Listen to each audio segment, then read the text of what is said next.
Hey, Jason Wygant here, Racer X. We are at the annual AIMExpo this year in Columbus, Ohio, and we'll normally give you the tour of the new hot products out in the market, the craziest, wildest, highest tech stuff, but that is not really the theme we found for 2017. In fact, the whole motorcycle industry seems to agree on one thing, that is getting new riders to engage with the sport. So that means a lot of entry-level bikes, a lot of easily accessible bikes, bikes kind of like these old ones. These weren't motocross bikes or street bikes or off-road bikes, they were just motorcycles. Just buy a motorcycle and ride it anywhere and have fun.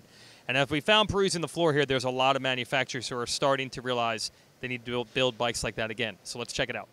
Over at the Honda display, the story is the same as other brands. Yes, they are also focusing on the high end. We know there's an all-new CRF 250R coming out for 2018, and they'll be in dealerships in a little bit and on the racetracks next year. They redesigned the 450 last year.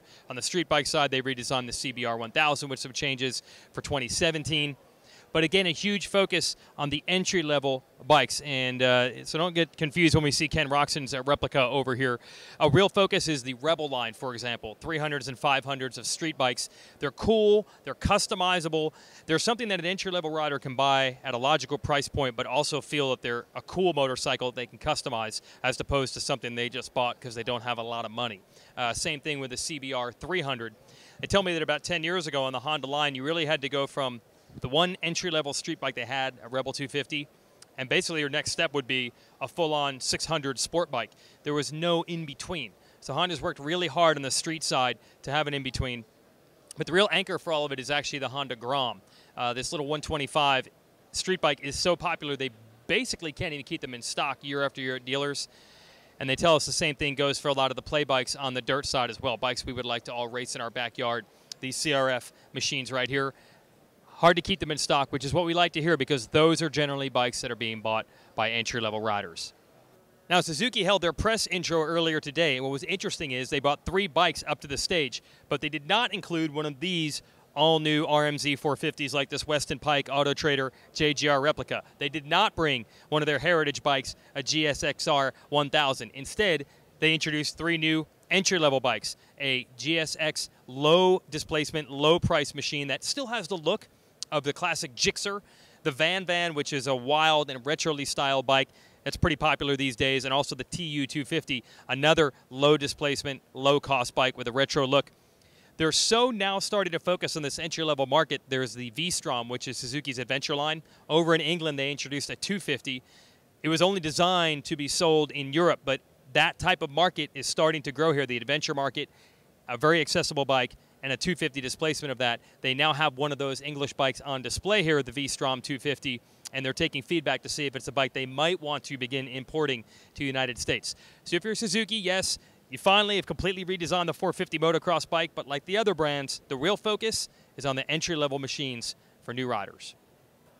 All right, we'll continue our theme over here at Kawasaki. The big display behind me, now, yes, they have one for a supercharged 998cc sport bike. Yes, they have one celebrating Eli Tomac's Lucas Oil Motocross Championship on a 450 motocross bike. But they also have one for the Versus 300, and they put a lot of effort into a versatile bike like this, and also a lot of features that would make it more appealing to entry-level riders. Kawasaki reps telling me it's not just the seat height, but actually the shape of the seat, which makes the rider feel a little more confident when they're at a stop because they can put both feet in the ground. And they've also introduced gear indicator lights because, again, entry-level riders can't take for granted what gear they're in based on what they feel. They need to actually see it. And that's on the street bike line, but of course there's a great line of entry-level dirt bikes as well for our type of crowd. That includes 3 series of 140cc bikes, a new one that came out last year, the G line, that actually has full-size wheels, not a big wheel size bike, but actually full-size tires and wheels, but still with a small, light 140cc 4-stroke platform. And they brought the old KLX 250 dual sport back as well, just made its debut here. Another bike that you can ride on-road, off-road. It's inexpensive, it's easy to maintain. For any type of rider that's looking to get back into it or just getting started, Kawasaki really putting an effort in to make sure those riders are comfortable as well. Okay, that's a quick sampling of the entry-level focus of a lot of the big manufacturers here, but there's so much to see and do at this trade show. This is basically the event where all the local dealers come to see all the products that they want to put in their stores for 2018. That's really the lifeblood of the industry. That's where the money flows. So that means a lot of big hitters are going to be here. They have a media hub that we can hang out in and see new product being debuted all weekend long. Shui is here with a all-new helmet that they're debuting. So we'll check that out and a lot of other things as the weekend rolls on. So this is part one. We'll be back with a lot more crazy stuff tomorrow.